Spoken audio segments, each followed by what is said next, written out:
talk with Mark Jackard, one of the world's leading experts on energy sustainability and climate change. I want to get, just before we shift our talk here, Mark, over to the BC election, I want to get your thoughts on our national policy when it comes to energy sustainability and climate change. We've had, 3 environment ministers in 3 years. We are going into Copenhagen in December, which is perhaps the most critical international conference on climate change that we have had and that has faced humanity yet. Where are we at nationally? Right.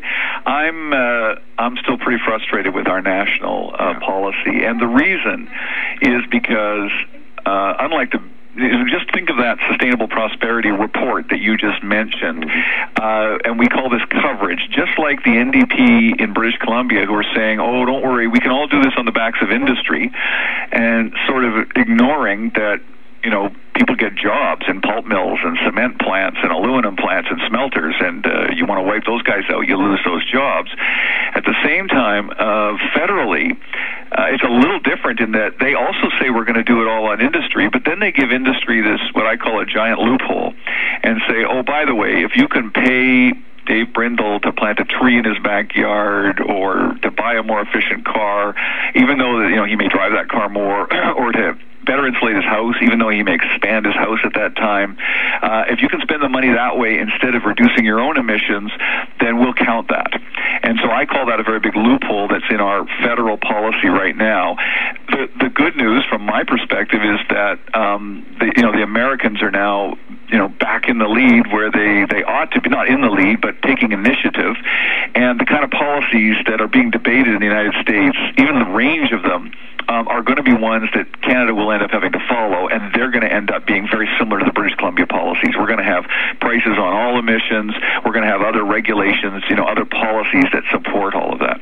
Does it perplex you as much as it does me that when we face climate change and energy sustainability, that during this economic recession, Ottawa and Washington are stepping up to the plate to partner with the unions to effectively become stakeholders in an industry that is the biggest contributor to climate change, and that is the auto industry?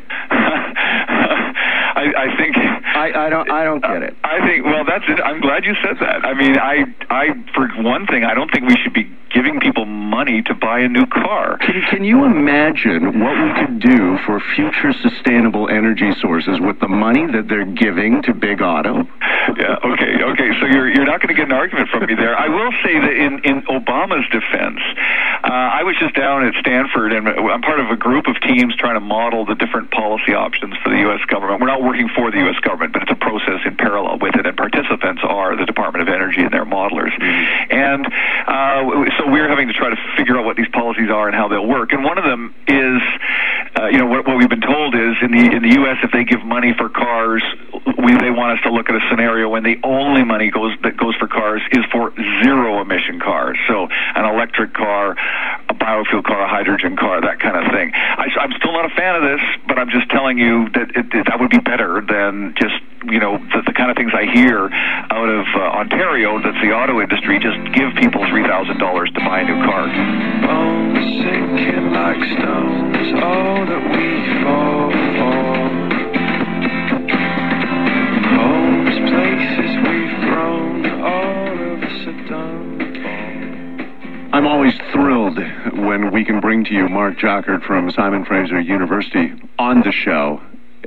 He is one of those great minds, one of those future thinkers, and it is indeed a pleasure to talk to him about some of these issues. Tomorrow night, we'll switch our talk to a discussion about the BC recession election and the environment platforms of both parties, the Liberal and NDP.